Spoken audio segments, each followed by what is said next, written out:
biblical account of the creation.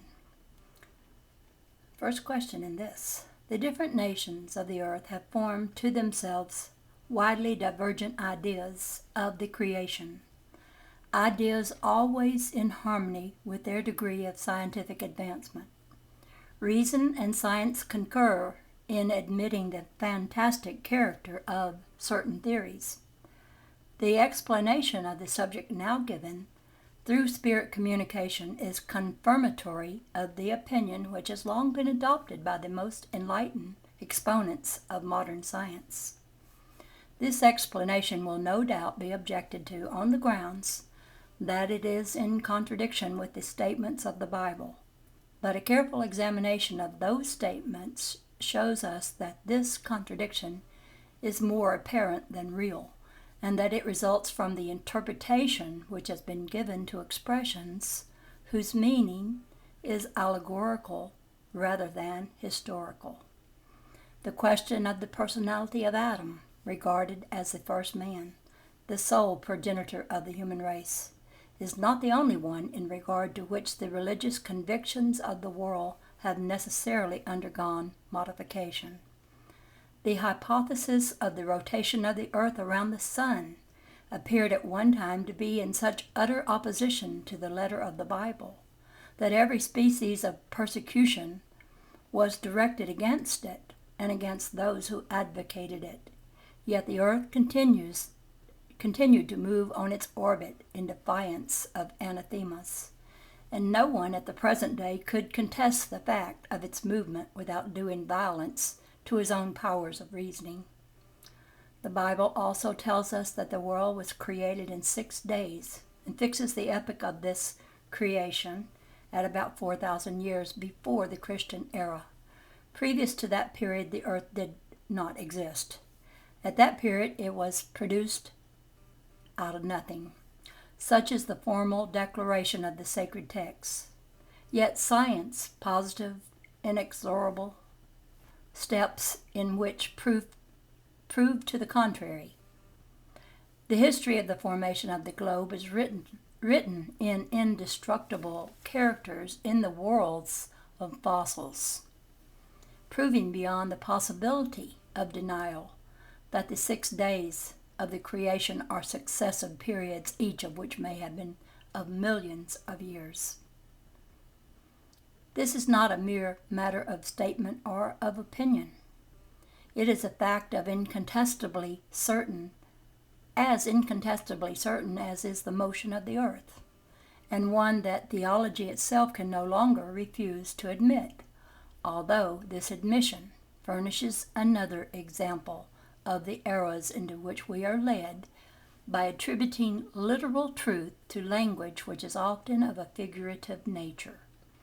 Are we therefore to conclude that the Bible is a mere tissue of errors?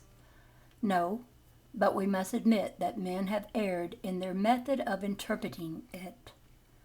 Geology, in its study of the archives written in the structure of the globe itself, has ascertained the order of succession in which the different species of living beings have appeared on its surface, and this order is found to be in accordance with the sequence indicated in the book of Genesis, with this difference, that the earth, instead of issuing miraculously from the hand of God in the course of a few days, accomplished its formation under the impulsion of the divine will, but according to the laws and through the action of the forces of nature, in the course of periods incalculable by us. Does God appear less great and less powerful for having accomplished the work of creation through the action of forces and according to laws of his own ordaining? And is the result of the creative energy less sublime for not having been accomplished instantaneously? Evidently not. And puerile indeed must be the mind that does not recognize the grandeur of the almighty power implied in this evolution of the worlds of the universe through the action of eternal laws. Science, so far from diminishing the glory of the divine action, displays that action under an aspect still more sublime, and more consonant with our intuitive sense of the power and majesty of God by showing that it has been accomplished without derogation from the laws which are the expression of the divine will in the realm of nature. Modern science, in accordance with the Mosaic record, proves that man was the last in the order of creation of living beings. But Moses puts the universal deluge at the year of the whirl, 1654, while the geology seems to show that the great diluvian cataclysm occurred before the appearance of man, because up to the present time the primitive strata contain no traces of his presence, nor of that of the animals contemporaneous with him. But this point is far from being decided. Various recent discoveries suggest the possibility of our being destined to ascertain that the antiquity of the human race is much greater than has been hitherto supposed. And should this greater antiquity become a matter of certainty, it would prove that the letter of the Bible, in regard to the date assigned by it to the creation of man, as in regard to so many other matters, can only be understood in an allegorical sense.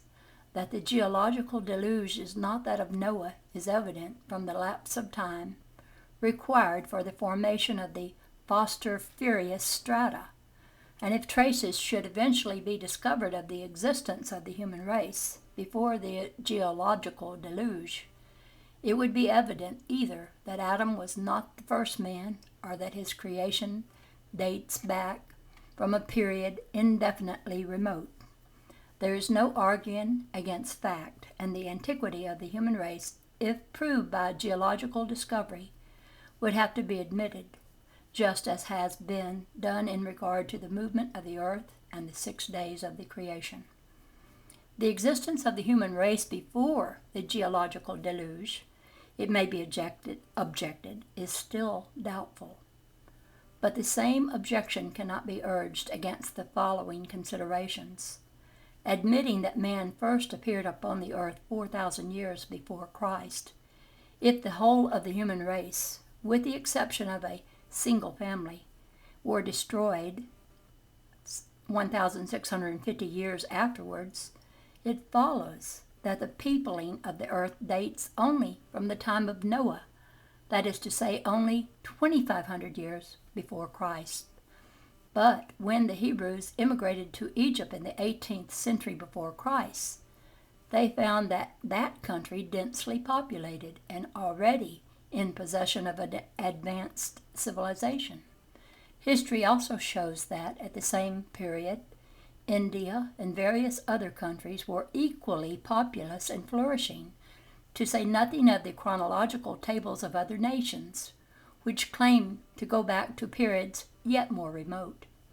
We must therefore suppose that from the 24th to the 18th century before Christ, that is to say, in the space of 600 years, the posterity of a single individual was able to people all the immense countries which had then been discovered, not to speak of those which were then unknown, but which we have no reason to conclude were destitute of inhabitants.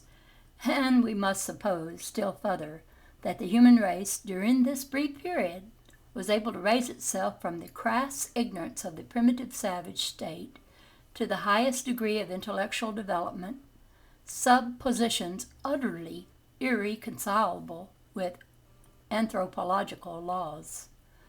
The diversity of the various human races confirms this view of the subject. Climate and modes of life undoubtedly modify the physical characteristics of mankind, but we know the extent to which these modifications can be carried, and the physiological examination conclusively proves that there are between the different races of men constitutional differences too profound to have been produced merely by differences of climate.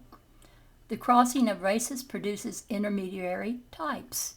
It tends to efface the extremes of characteristic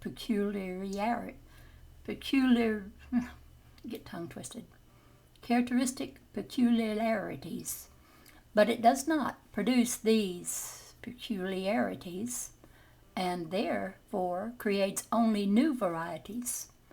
But the crossing of races presupposes the existence of races distinct from each other. And how is the existence of these to be explained? If we attribute their origin to a common stock, especially if we restrict the production of these various races to so brief a period. How is it possible to suppose, for example, that the descendants of Noah could have been, in so short a time, transformed into Ethiopians? Such a metamorphosis would be as inadmissible as that of a wolf into a sheep, or a beetle into an elephant, or of a bird into a fish. No preconceived opinion can withstand, in the long run, the evidence of opposing facts. But on the contrary, all difficulty disappears if we assume that man existed at a period anterior to that which has hitherto been commonly assigned to his creation, that Adam commenced some 6,000 years ago, the peopling of a country until then uninhabited, that the deluge of Noah was a local catastrophe, erroneously confounded with the great geological cataclysm. And finally, if we make due allowances for the allegorical form of expression characteristic of the Oriental style and common to the sacred books of every people, it is unwise to insist upon a literal interpretation of figurative statements of which the inaccuracy may at any moment be rendered evident by the progress of scientific discovery. But the fundamental propositions of religion, so far from having anything to fear from the discoveries of science, are strengthened and ennobled by being brought into harmony with those discoveries. And it is only when the religious sentiment shall have been enlightened by its union with scientific truth, that religious belief, thus rendered invulnerable to the attacks of skepticism, will take the place of skepticism in the minds and hearts of men. Okay, now the next chapter, the vital principle. Organic and inorganic beings, life and death, intelligence and instinct. Organic and inorganic beings. Organic beings are those which have in themselves a source of activity that produces the phenomena of life. They are born, grow, reproduce their own species, and die. They are provided with organs specially adapted to the accomplishment of the different acts of their life, to the satisfaction of their needs, and to their preservation. They include men, animals, and plants. Inorganic beings are those which possess neither vitality nor the power of spontaneous movement, and are formed by the mere aggregation of matter, as minerals, water, air, etc. Now the first question. Is the force which unites the elements of matter in organic and inorganic bodies the same? Answer: yes, the law of attraction is the same for all. Question: is there any difference between the matter of organic and inorganic bodies? Answer: the matter of both classes of bodies is the same, but in organic bodies it is animalized.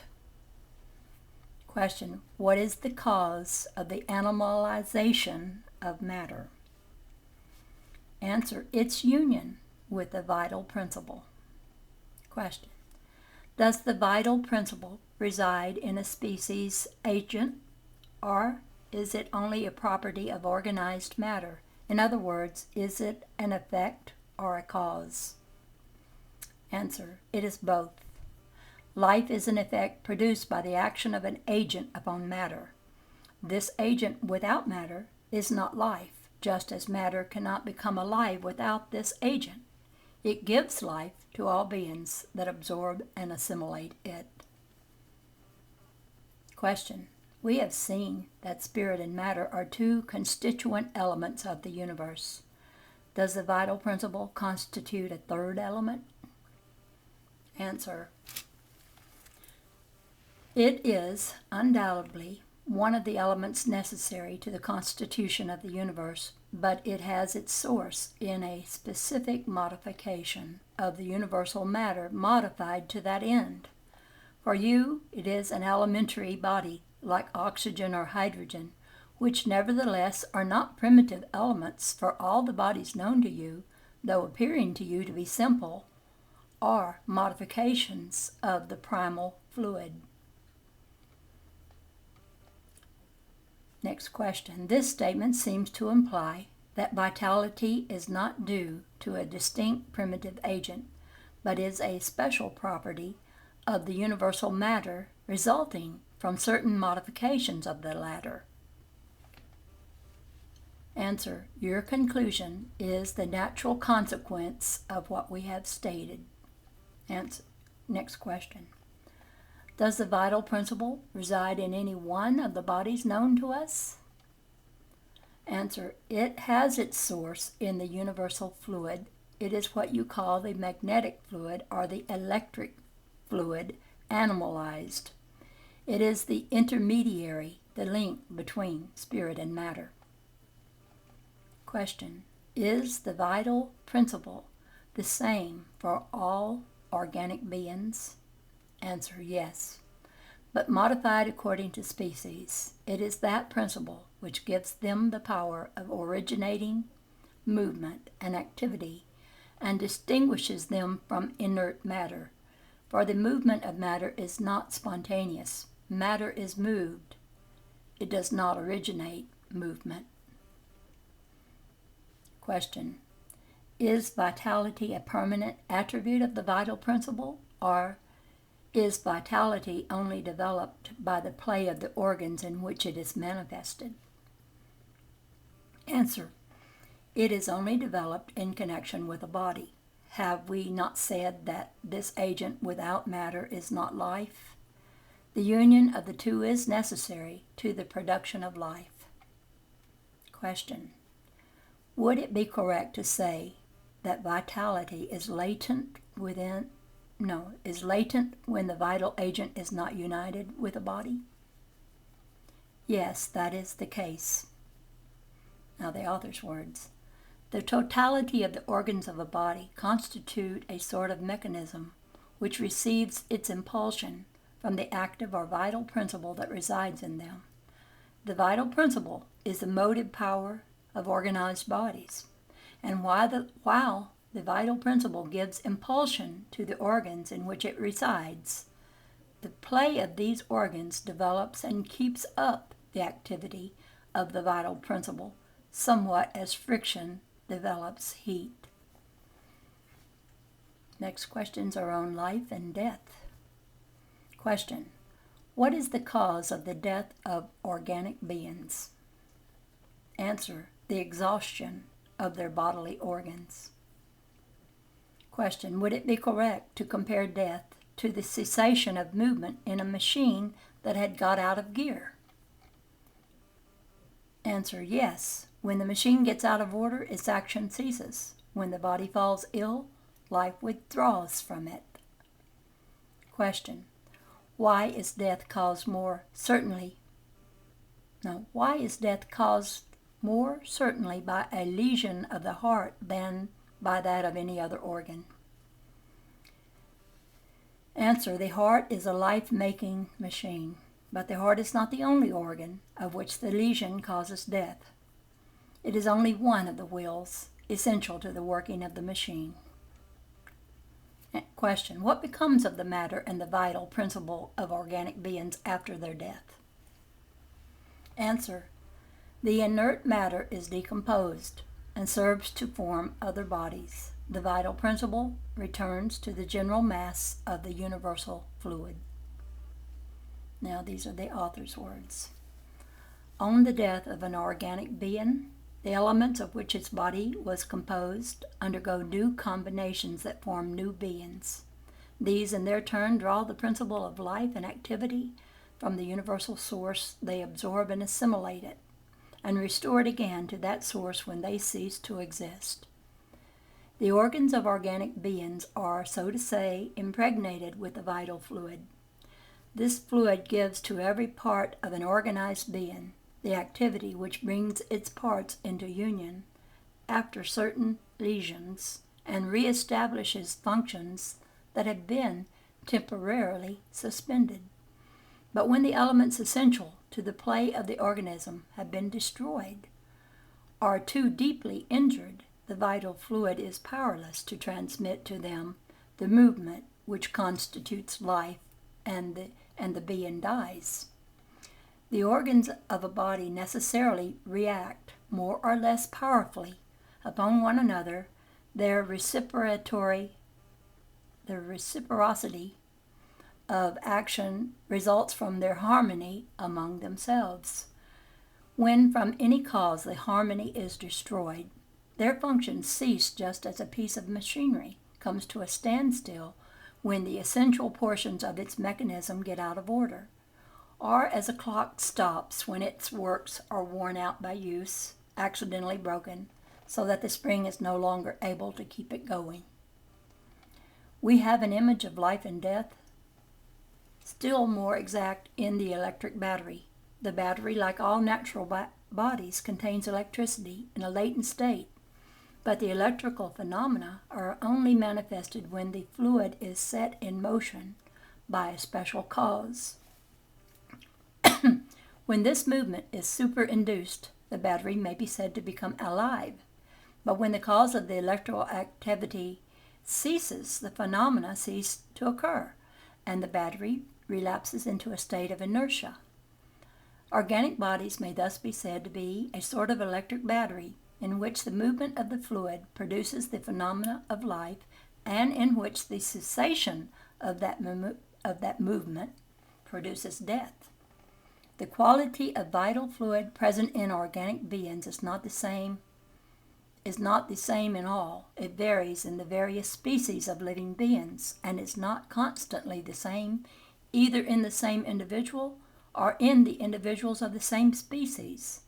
There are some which may be said to be saturated with it, and others in which it exists in very small proportions.